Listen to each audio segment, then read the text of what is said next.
And blessings to you on this Saturday. You're listening to CMajor Before the Show. Thank you so much for being here on this Saturday evening. I'm just really, really happy to have you here. So thank you.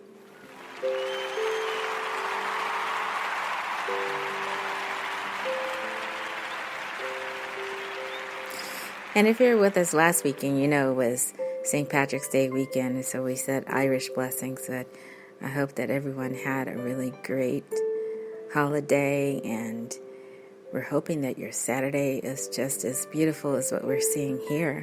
I thought that it would be a little bit more windy and rainy than what it is, but yesterday the rain cleared up, and today the sun is out, and we have some mild winds, and it's just a beautiful day. So welcome back to the broadcast, and we're talking about chords today. We're talking about how to chord a major scale.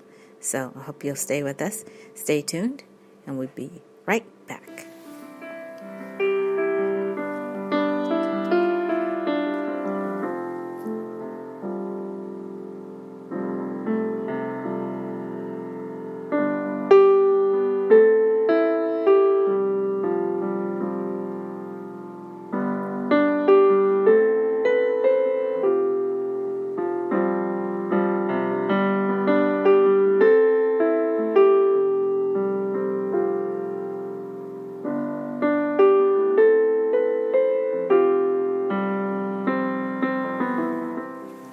And you're here on CMajor Before the Show. I'm your host, CMajor Porter. Thank you so much. We have lots to talk about today. It was a busy week with the weather, with news, with music, with so many things going on across the week. And so today is a busy day. So when you hear this, you're going to be hearing it a little bit later than what I'm broadcasting right now.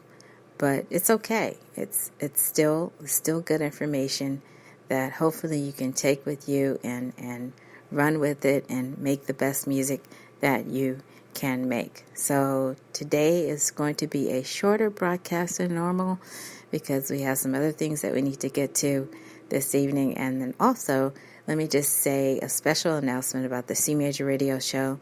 It appears that we're having some technical difficulties, as we have had in the past on that platform, but that's okay. I'm going to see if we can move the CMajor radio show here to this platform because this seems to be working really, really nicely for us. I think the reason why we had it over at the other platform was because I thought I was going to be doing more call-ins and things of that nature, but it's a very professional platform nonetheless, and I've enjoyed being over there, but I'm going to see if I can move the CMajor radio show over here so then it works alongside CMajor Before the Show, and then you have that, and then immediately following, probably in some form or fashion, we'll have the CMajor radio show. So I'm going to see if I can make that happen for you. So thank you so much for tuning in. Thank you for listening. Thank you for being here. And I just have a few shout outs today. I am going to be seeing some friends this weekend who are playing in an orchestra. They're conducting the orchestra, they're directing the orchestra, they're wearing many hats over there. So I'm very happy that I'm going to have a chance to see them in South Jersey this weekend. So shout out to them.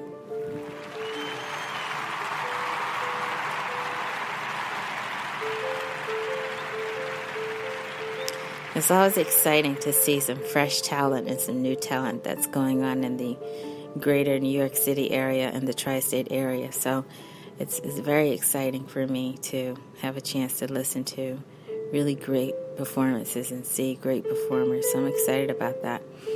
And I also have a shout out to a student. Now you may have seen, if you glanced at our social media, you might have seen me post something on social media as a shout out to one of my students who is also a Girl Scout. So I had the opportunity to have some of the things that she was offering, and I think I'm going to support her further because I have some students that will probably like some of the recipes, let me say it that way, that have come out with Girl Scouts. But she is a very good student, and I asked her before how she wanted me to present online, and she said, just let them know I'm one of your best students. So shout out to her. And she is. I would say she's one of the top, most improved students, and she has a really, really great ear. She has a love for jazz and blues, and she's working on some songs that really get her excited about playing the piano. So I'm excited for her and her progress. Also, shout out to a student that I just learned this week that is very, very active in Boy Scouts. I think in the past I had a couple of students that were in Boy Scouts, but I just learned about this particular student. And so, same thing, just really super talented, really understands how music works, has a very strong understanding of music theory, and came into it late. If you think about how now materials are coming out for 3-year-olds and 4-year-olds to learn music theory and to get started at a very young age, but he came into it after that, but just really took off. After about a year, just really understood everything he needed to do with his music making, asked really great questions, and is just really super motivated by music and loves music. So shout out to that student.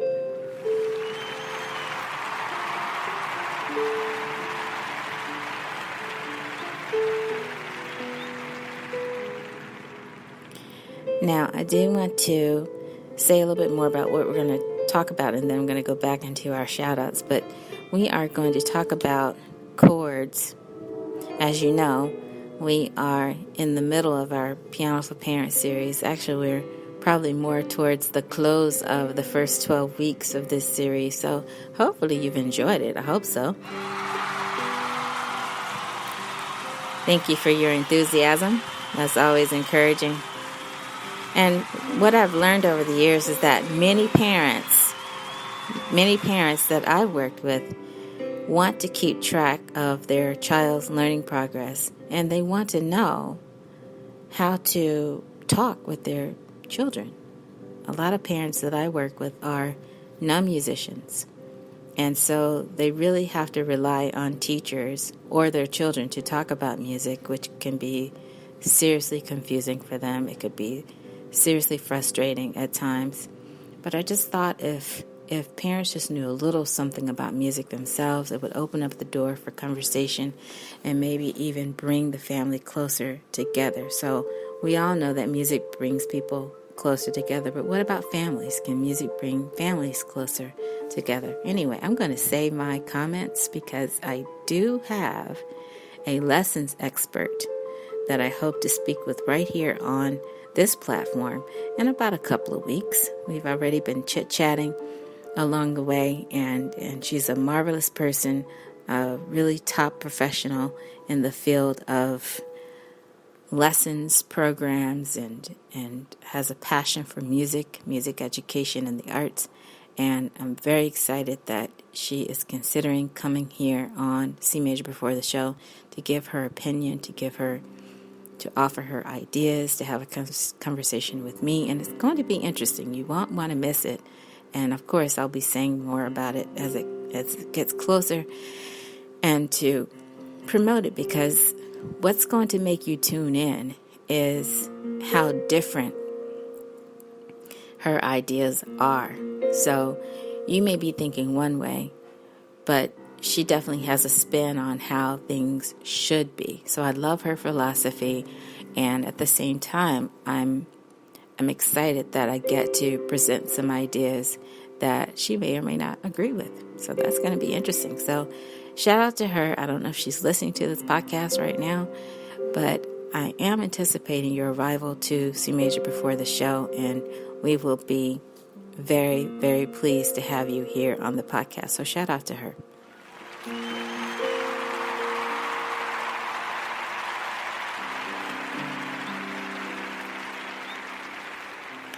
Now I want to give a shout out to a customer. I learned about this through the grapevine. And this customer, if you're listening to the podcast, you may or may not recognize that I'm talking about you, but thank you so much for purchasing one of my CDs. I really appreciate that. it just feels nice to know. And I heard about it through the grapevine. And so shout out to that customer. I really appreciate your support. And thank you. Thank you so much.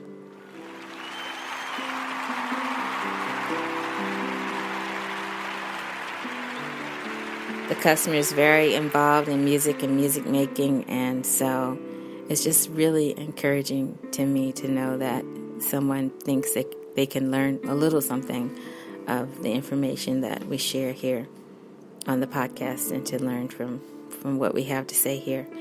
Now, let's talk about those chords, and then I might give you a couple of more shout outs to just, well, I'll say it this way. We have some individuals in the tri-state area who are award-winning, and I want to say a little bit of something about them and just to give them a shout-out. But let's go ahead and just get to the chords because, again, we have a shorter time today. Our time together is shorter. So if you know anything at all about the C major scale, you might have heard me play it or demonstrate it in the past. And it's possible to find a website that will demonstrate it with some sort of audio sample, or you can go to YouTube and use their platform over there to hear what a C major scale sounds like. But we have talked about it over here, and the thing I want to turn your attention toward, since we're talking about chords, is how to chord a C major scale.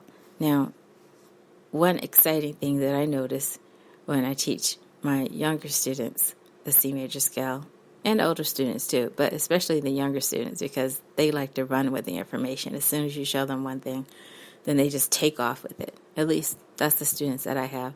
And so if I show them a C chord, then they just automatically go up the scale and go, oh, this is a D chord, this is an E chord, this is an F chord. And they keep going, and I'm thinking, okay, that's close, but almost not quite, because now we have to talk about which one of those triads you just played would be major versus minor versus something else. So for my parents who are learning to play by chords and who already have some exposure to what it means to play a major scale and a C major scale, though we're not really covering scales here, I've had students that chorded the C major scale, but they didn't necessarily call the chords what they were called if you're learning to read music. So I just want to read from our resource here that talks about that, because what I'd hoped to do was say a little bit more about this over at the CMajor radio show. We're not going to do that this evening. That show has been put aside for the moment until we can talk about bringing it over to this platform. But just know that triads may be built on any note of a scale. So a triad is a 3-note chord. Just think of triangle, think of tricycle. A triad may be built on any note of a scale. So not just the first note of the scale. And so the language we would have used over at the CMajor radio show would have been to say tonic and then talk about subdominant, talk about dominant. Now, the reason why I'm saying it over here is because if you saw the picture of today's episode promo, then you know that the picture was a drawing of someone trying to show that, trying to illustrate a tonic, a dominant, a subdominant. And so I'm going to use that language today over here. And so, for example, in C major, a C triad would be considered tonic. And then hop over to an F chord, that would be considered dominant. And then a G chord would be considered dominant. Now, I said that incorrectly. Let me go back and correct myself. A C triad is tonic. An F chord is subdominant. A G chord is dominant. So we have a C triad as tonic, F triad as subdominant, and G triad as dominant. And then I had a really curious student that was asking me, why do we use those names? I will say more about that in the future because I think that's a question. I think it's a valid question. And so I was glad that student asked that question.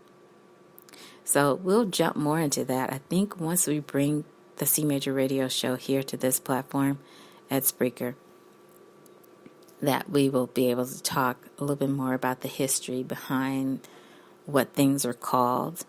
And that's very exciting for me to talk about. So I'm looking forward to that. Now, I talked about this with one of my students today, and we were saying the difference between major and minor and how you would notate that and how you would spell that out in terms of Roman numerals. So then I had a question that said, why are they Roman numerals? Why do we have to call them Roman numerals? So again, that's a little part of history that we need to talk about. Why are things called what they are called? Why is it important? Is it important? Should you call it something else? And if you know the history of this podcast, you know we overthink and we like to think and overthink over here. So just be ready for that discussion. Another reason why I say bring your coffee, bring your snacks, bring your dinner to the show is because we want you to be able to just chat and talk and chew on whatever it is that you decided to munch on during the show. So it could be your dinner, it could be, something else, but feel free to do that. I don't mind that at all. Now, the note on which a triad is built is called the root of the triad. So, for instance, the root of a tonic triad in C major or C minor is C. The root of a subdominant triad in C major or C minor is F. The root of a dominant triad in C major or C minor is G. And then, to take it further, the tonic, subdominant, and dominant triads are primary triads of a key. In major keys, all three triads are major triads because they all contain an interval of a major third above the root. So this is really getting into our discussion about intervals. Okay, well, let's go back to what we were saying originally. How would you chord a major scale? So without skipping to C, to F, to G, and back again, we would just say, what if you went in a row? So that's actually going to be your homework this week. Use your piano chords sheet, that little plastic sheet. You hear me fanning with it?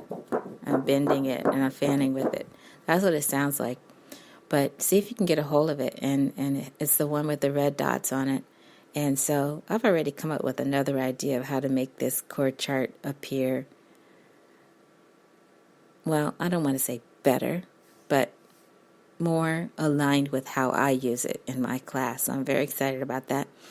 But for now, let's go ahead and pull it out. So if you have it in front of you, then look for a C triad. So you'll see the three red dots. And then move over to D minor because that's what would be next if you went up the scale and played everything on a white key. And then I'll give you one more. E minor. Go to E and then go over to the second column and see how you play that chord. All on white keys is labeled E minor. So your homework is to figure out the rest. If you're playing a C major scale, how would you chord that scale in triads, and what would each chord be called as you go up the scale, chording the scale until you get to the higher C, an octave higher. So just think about that. Think about that for a moment. Now, let's go back to what we were saying about tonic, subdominant, and dominant. And so we have a few moments here left in today's episode. And now I want to get to those Roman numerals I was talking about. So I talked about Roman numerals. I said the Roman numerals 1, 4, and 5. So where do you find Roman numerals nowadays? If you look at a clock, sometimes you see Roman numerals. And so in music, we still use these.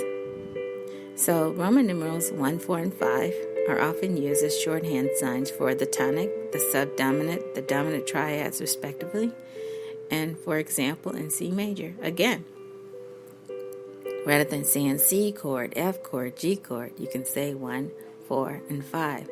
So it was very exciting today when I had a student for the first time play a song or chord a song or play the changes, if you want to use that word, by following Roman numerals. And what she doesn't know is that soon she'll be able to transpose probably a lot quicker than she would have been if she just thought in terms of letters.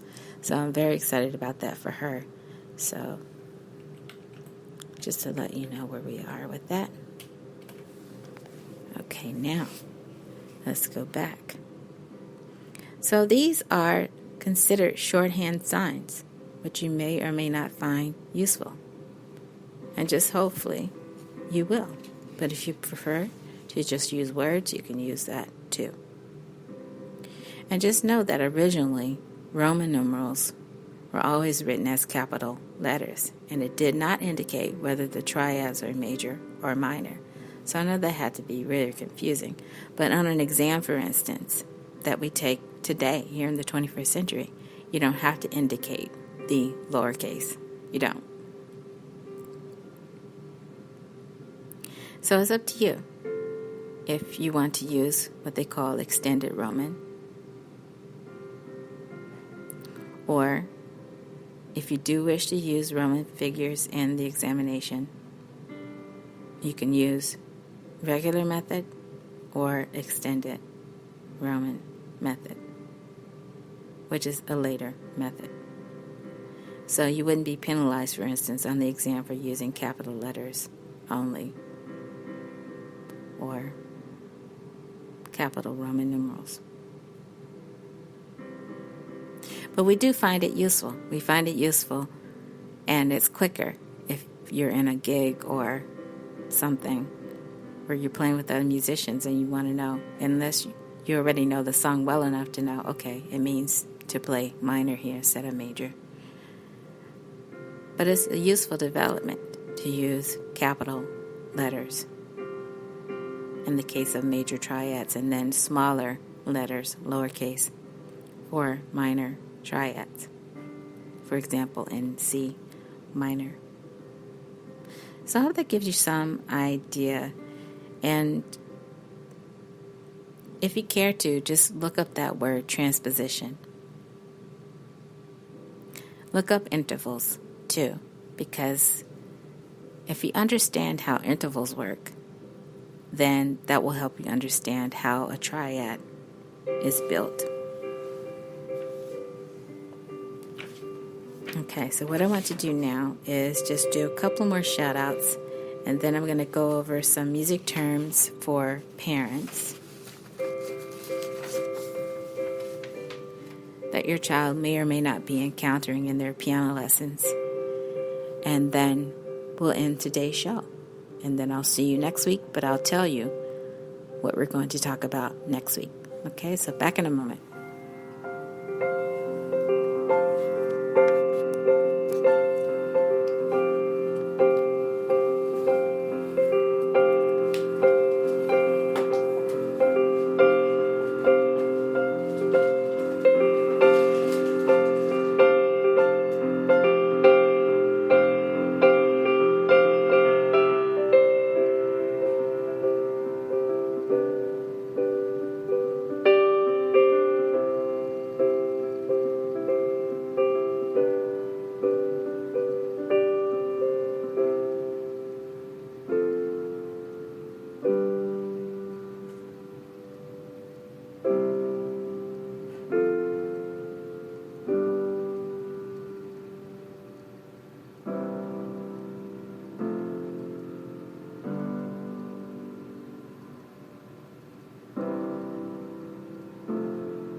And you are here on CMajor Before the Show. I'm your host, CMajor Porter. Thank you so much for tuning in this evening here on CMajor Before the Show. And we're glad that you are here. Just a couple more shout outs. I have a new student that I want to give a shout out to. Very exciting. This student already plays in an orchestra. He plays a wind instrument that he is very excited about. And so he's looking to learn piano. He thought it would be fun to play piano, and he thought it would be fun to take lessons from me. So I'm very excited about this student, and I just want to give a shout out to him.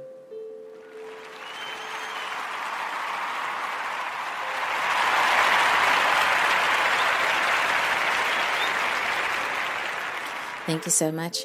Now, terms for parents. You know, I was talking a little bit earlier in the episode, and I said some common music terms that parents may be running across that may be confusing and frustrating for them. And they're trying to understand what their child is going through, but inevitably they just can't understand. So I think, in my experience, working with students who are also parents, that if they just learn a little bit about music themselves, but on a level that they can handle. You know why? Because parents are constantly juggling the household. They're juggling jobs. They're juggling other family members. They're juggling family trips. They're juggling so much. And so when do you have time to practice? That's the thing.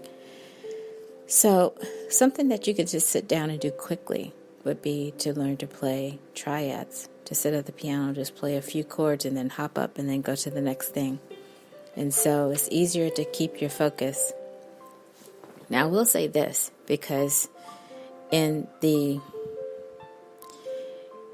spirit of traveling to students, I can't think of more than one or two households that I've been in where the house was completely quiet so that the student could focus. And so the households that I've taught in is extremely noisy. The environment that the children have to work in. So at first I thought it was so different to have that type of environment, but now I'm seeing it really as the norm, is what they have to go through. And then I thought back to what I had to go through when I wanted to practice at home. So not every home environment is conducive for practicing or having a piano lesson and having the focus to really pay attention to everything that's going on musically, because there's so many other sounds in the home. But I think that's normal. And so I just want to say that I think it's a good thing that parents try to know a little something about music making and don't worry about having to set aside 30 minutes to practice a day. I think it could be done in less time than that, and I think it's all about time management and just knowing what you want to do at the piano. But just suppose you hear your child talking about scale, what would you think about? If you hear them say the word chord, what would you think about? Well, now that you're here in the Piano for Parents series, you may feel a little bit more comfortable with that word. And we are not the only series out here for chords. There are so many people out there that have labeled themselves as piano people, music people, pianists. They have an online learning program. And there are many musicians out there that can help you understand further what a chord does and how to use it. So would you feel comfortable if you heard your child say the word octave, for instance? What about key? What about sharps? What about flats? What about tempo? What about metronome? What about sight reading? And what about tuning an instrument? If your child said the word nocturne, if they're taking classical piano, they would probably come across that word, nocturne, or etude, or suite, or sonata allegro form, sonatino, rondo, minuet. So we could go on and on with these terms, but I just think that even if you just are comfortable with saying chord and scale and have an idea of what that means, it's going to open up so many doors, I think, for a conversation just among your family members and your children. So I just want to shout out the parents that are willing to take piano lessons and setting aside time for music study. So shout out to them.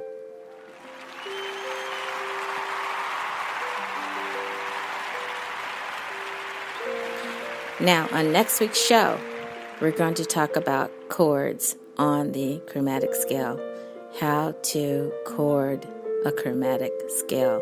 So a couple of terms we're throwing out there.